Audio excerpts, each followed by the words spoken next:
Thank you, Mr. President. I thank Special Coordinator Tor Wennesland for his briefing. I also welcome all dignitaries to this open debate. The Security Council held two closed meetings on the developments earlier this week. In both these meetings, we had expressed our deep concern over the violence in Jerusalem, especially on Haram al-Sharif, Temple Mount, during the holy month of Ramadan, and about the possible eviction process in Sheikh Jarrah and Silwan neighborhood in East Jerusalem, an area which is part of an arrangement facilitated by the UN.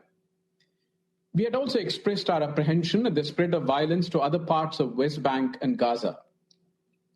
Today's open debate has been necessitated by the continuing violence which began in East Jerusalem a week back and is now threatening to spiral out of control.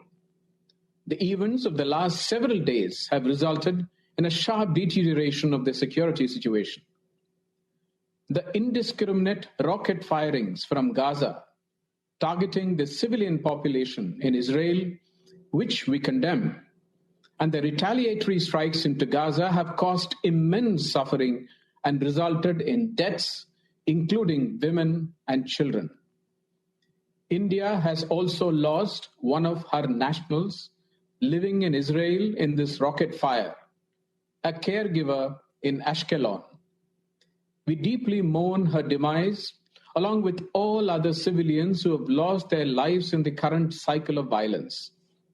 We reiterate our strong condemnation of all acts of violence, provocation, incitement, and destruction.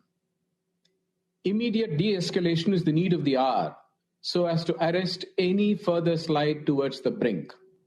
We urge both sides to show extreme restraint, desist from actions that exacerbate tensions, and refrain from attempts to unilaterally change the existing status quo, including in East Jerusalem and its neighborhood. Jerusalem has a special place in the hearts of millions of Indians who visit the city every year. It also houses the Al-Zawiya Al-Hindiya, the Indian hospice, which is a historic place associated with the great Indian Sufi saint Baba Farid and located inside the old city. India has restored this Indian hospice. The historic status quo at the holy places of Jerusalem, including the Haram al-Sharif Temple Mount, must be respected. We support the diplomatic efforts of the Quartet and other members of the international community, the countries in the region in particular, to calm the situation and put an end to the ongoing violence and seek to achieve durable peace.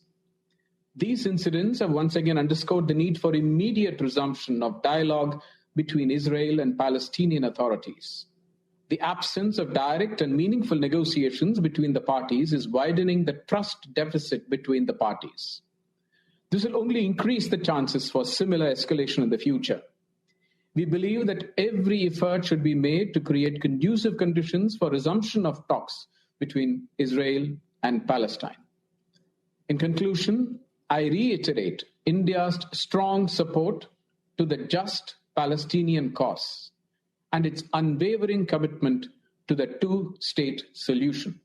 I thank you, Mr. President.